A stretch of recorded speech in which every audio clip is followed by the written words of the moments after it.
El sistema inmunológico, también conocido como sistema inmune, cumple una función principal en nuestro organismo. Simplemente va a reconocer y va a distinguir las células, los tejidos y los órganos del propio cuerpo de los elementos extraños. Esto quiere decir que su función principal es reconocer algo extraño que ingresa a nuestro cuerpo. Eso extraño lo llamamos agentes patógenos. Los agentes patógenos pueden ser los virus, las bacterias y otras sustancias que lo que van a hacer van a provocar un estado de enfermedad en el hospedador. ¿Qué significa la palabra hospedador? Que los virus, por ejemplo, van a necesitar un organismo para poder manifestarse, o sea, para poder cumplir su función. ¿Por qué? Por ejemplo, hoy en día el coronavirus, por ejemplo, en el aire no cumple ninguna función solo, ¿sí? O sea, necesita nuestro organismo para poder llevar a cabo su función. ¿Qué pasa? La mayoría de estos agentes patógenos desencadena una infección, específicamente en determinadas células. Cuando estoy hablando de infección, estoy hablando de un crecimiento. ¿Un crecimiento de qué? De microorganismos, ¿sí? Un crecimiento de microorganismos dentro de mi cuerpo. A veces provoca daño y a veces no. Por lo general siempre provoca daño en mi cuerpo, ¿sí? ¿Por qué? Porque estos microorganismos van a producir toxinas, que son sustancias químicas que provocan directamente el daño. Sin embargo, antes que provoque el daño, mi cuerpo ya está en un estado de alerta. Pero ¿qué pasa? No solo ataca a los agentes patógenos mi sistema inmunológico, sino también que si a mí me trasplantan un órgano, ¿sí? Si a mí me ingresan un nuevo órgano a mi cuerpo, lo que va a hacer el sistema inmunológico es atacar, ¿sí? Porque no lo reconoce como algo de mi propio cuerpo, lo reconoce como algo extraño. Entonces el sistema inmunológico comienza a defenderse.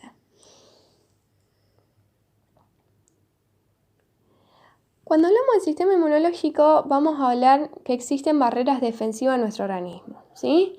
Hay tres tipos de barreras: barreras primarias, barreras secundarias y barreras terciarias. Como se puede observar en las diapositivas, las barreras primarias y las barreras secundarias tienen que ver con la inmunidad innata. A ver qué significa esto tan raro, ¿sí? Actúa rápidamente, es inespecífica, no existe memoria inmunológica. Esto quiere decir que las barreras primaria y secundaria van a atacar a cualquier agente patógeno, a cualquier organismo. Es inespecífica porque no va a decir, por ejemplo, es el virus COVID-19. No, es inespecífica. Directamente va a atacar a lo que ingrese extraño en nuestro cuerpo. Y no existe memoria inmunológica. ¿Qué quiere decir esto? Que no se va a acordar de lo que ingresó. O sea que si ingresa el virus de la gripe, bien, lo va a atacar nuevamente después de que tenga otra gripe porque no tiene memoria inmunológica, no se va a acordar. En cambio, las barreras terciarias es una inmunidad adquirida, ¿sí? Entra en acción cuando falla la inmunidad innata. ¿Qué quiere decir esto? O sea, cuando pasa la primera barrera y la segunda barrera, actúa esta barrera. Es adquirida, ¿por qué? Porque justamente se adquiere.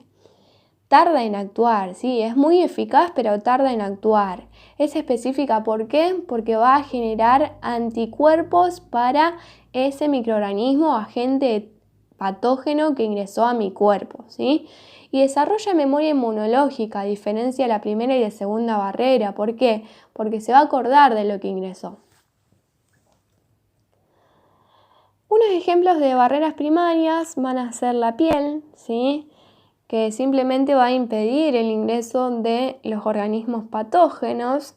Por eso es fundamental mantener limpia nuestra piel, ¿sí? ¿Para qué? Para que no se apoye, por así decirlo, entre comillas, ningún microorganismo, ninguna bacteria o ningún virus sobre nuestra piel. Si bien permanentemente tenemos bacterias, virus en las manos, por eso es indispensable limpiar nuestra piel. El sudor es uno de los ejemplos también de barrera primaria en donde impide la supervivencia de los organismos. ¿Por qué creen que impide la supervivencia? Básicamente porque tiene un pH ácido, entonces ningún microorganismo quisiera vivir en un pH ácido, ¿sí? Por eso impide sobrevivir. Otro ejemplo son los ácidos grasos. Los ácidos grasos van a producir glándulas sebáceas, ¿sí? Como se puede observar en la imagen. Esas glándulas sebáceas que se encuentran al lado del pelo, ¿sí? En el interior de la piel. Esas glándulas sebáceas lo que van a hacer van a inhibir el desarrollo de ciertas bacterias, ¿sí? Después tenemos como otro ejemplo las lágrimas y la saliva. La lágrima y la saliva van a producir unas sustancias químicas. Sí, aunque ustedes no lo crean, produce unas sustancias químicas que se van a llamar lisosimas. Producen lisosimas y lo que van a hacer van a destruir la pared celular de la bacteria. Cuando hablo de pared celular estoy hablando de esa justamente membrana, esa pared muy resistente que tienen las bacterias para poder defenderse. Después están las mucosas, ¿sí? Las mucosas que la podemos encontrar en la saliva o en la mucosa nasal, que simplemente van a actuar como una trampa para ese microorganismo, ¿sí? Después encontramos a los jugos digestivos. Los jugos digestivos se encuentran en el estómago, tienen un pH muy ácido, por lo cual si algún microorganismo ingresó por medio del alimento, lo que va a hacer justamente lo va a destruir. Y otro ejemplo son las bacterias del intestino. Sí, bacterias tenemos en el interior del cuerpo, justamente porque cumplen una función y son beneficiosas.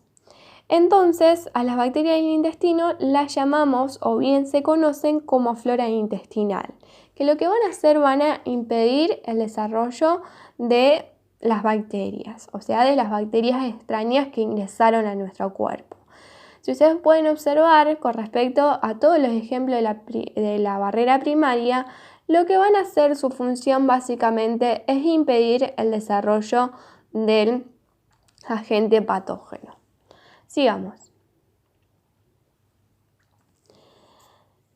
Dijimos que había 3 tipos de barrera, ya hablamos de la primera, ahora vamos de las barreras secundarias. Las barreras secundarias actúan cuando la primera barrera fue vencida, ¿sí? Cuando esos ejemplos que vimos anteriormente fueron vencidos y el agente patógeno ya ingresó aún más profundo, ¿sí?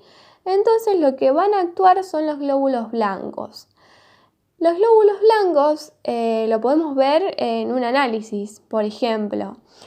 Pero dentro de los glóbulos blancos hay muchas clasificaciones. Hay muchos tipos de glóbulos blancos. En las barreras secundarias vamos a ver los polimorfonucleares o granulocitos. Y los fagocitos, que son monocitos y macrófagos, ¿sí? Otra de las clasificaciones son los linfocitos, pero no forman parte de la barrera secundaria, sino van a formar parte de la barrera terciaria, que lo vamos a ver después. Los polimorfonucleares, o también conocidos como granulocitos, van a ser los eosinófilos, los basófilos y los neutrófilos. Es una clasificación. O sea, dentro de los granulocitos encontramos 3 tipos. Se llaman granulocitos porque si ustedes pueden observar en su cubierta son como gránulos, es granuloso. Y dentro de los fagocitos encontramos a los monocitos y los macrófagos. Ahora vamos a ver cómo actúan los macrófagos específicamente. Se basan en un proceso llamado fagocitosis. ¿Qué quiere decir esto?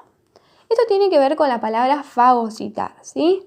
Los macrófagos lo que van a hacer, van a capturar y destruir los microorganismos, ¿sí? Pero ¿cómo hacen esto?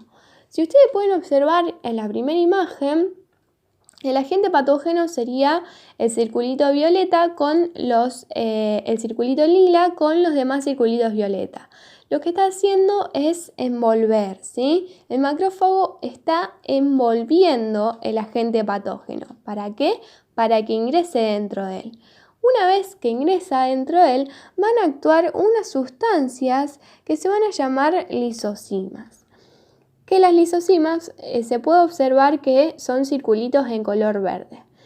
Es decir, cuando está en el interior el agente patógeno, esas lisosimas van a actuar y lo que van a hacer lo van a destruir, ¿sí? Entre comillas, lo van a hacer pedacitos como se ve en la imagen. La imagen que tenemos al lado, ¿sí? En el extremo derecho, es lo mismo que vemos en el dibujo, nada más que es una imagen en 3D.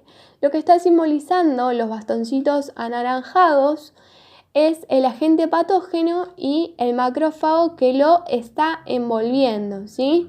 Es como que se alimenta de ese agente patógeno y lo destruye, básicamente. Bueno, y por último se encuentra la barrera terciaria, ¿sí? Las barreras terciarias tienen, digamos, acá actúan una clasificación de los glóbulos blancos, que como dije anteriormente, que se iba a clasificar en también linfocitos B y T, ¿sí? Ahora, la barrera terciaria está constituida por diferentes órganos que se van a llamar timo, que se encuentra en el centro de nuestro organismo, el vaso, ¿sí? Que se encuentra a la izquierda de nuestro organismo, de nuestro organismo, y los ganglios linfáticos. A ver, hablar de ganglio linfático no quiere decir que tengamos uno, ¿sí? Sino que están distribuidos en todo nuestro cuerpo.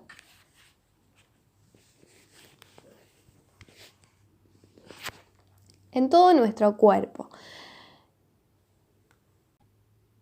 Estos órganos lo que van a hacer, van a producir o completar el desarrollo de estos dos tipos de glóbulos blancos, que son los linfocitos B y los linfocitos T. Estos linfocitos van a actuar sobre los agentes patógenos de manera específica, como lo mencioné anteriormente. Es decir, distinguen lo propio de lo extraño.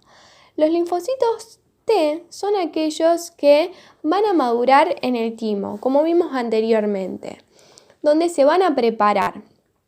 Pero ¿qué pasa? Estos linfocitos T no van a producir anticuerpos, solo van a atacar.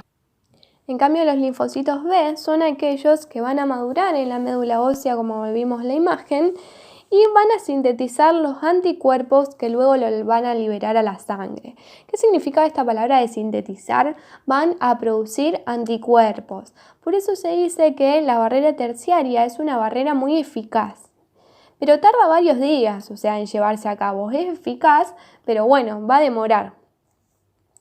También tenemos que decir que existe memoria inmunológica. ¿Por qué? Porque los linfocitos B lo que van a hacer, van a producir anticuerpos y una vez que el mismo agente patógeno vuelva a ingresar, ya va a tener los anticuerpos necesarios para defenderse.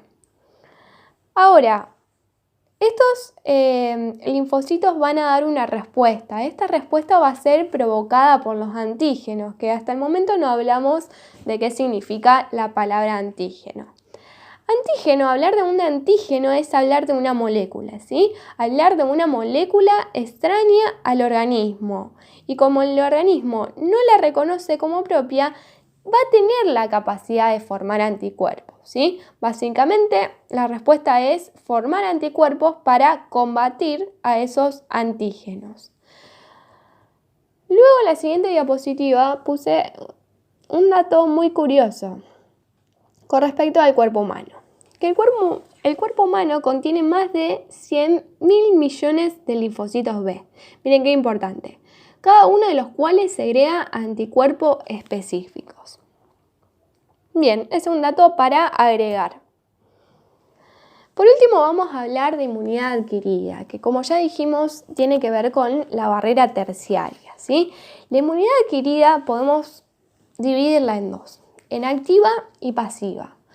La inmunidad adquirida activa puede ser natural o puede ser artificial. Cuando hablo de natural es que voy a adquirir, de manera natural por medio de una enfermedad. ¿Qué quiere decir esto? A ver, si yo ya tuve una enfermedad, ya tuve la gripe, lo que voy a hacer, voy a generar anticuerpos, o ya los tenía de otra gripe anterior, y me voy a defender. Es natural. Pero ¿qué pasa? A veces no alcanza mis anticuerpos que mi sistema inmunológico generó. Entonces hay una inmunidad activa artificial que tiene que ver con la aplicación de vacunas, que es una mezcla de antígenos que lo que van a hacer, van a ayudar a mi cuerpo a producir justamente anticuerpos para defenderme. Y lo que tiene que ver con inmunidad pasiva natural es cuando adquirimos anticuerpos maternos. ¿Cómo lo adquirimos? Por medio de la gestación o la lactancia. Vamos a adquirir esos anticuerpos. Y cuando hablo de la inmunidad pasiva artificial es la administración de sueros. Para que se entienda básicamente, la inmunidad adquirida artificial, activa y pasiva tiene que ver una ayuda, tiene que ver con ayudar a nuestro organismo a poder defenderse, ya sea a largo plazo como lo son las vacunas o ya sea a corto plazo y de acción inmediata como lo son los sueros. Básicamente, la función de la vacuna es una medida preventiva, ¿sí? Y la función del suero es curar la enfermedad, ¿sí? Bueno, acá terminamos el sistema inmunológico, espero que lo hayan entendido y sirva para resolver las siguientes actividades.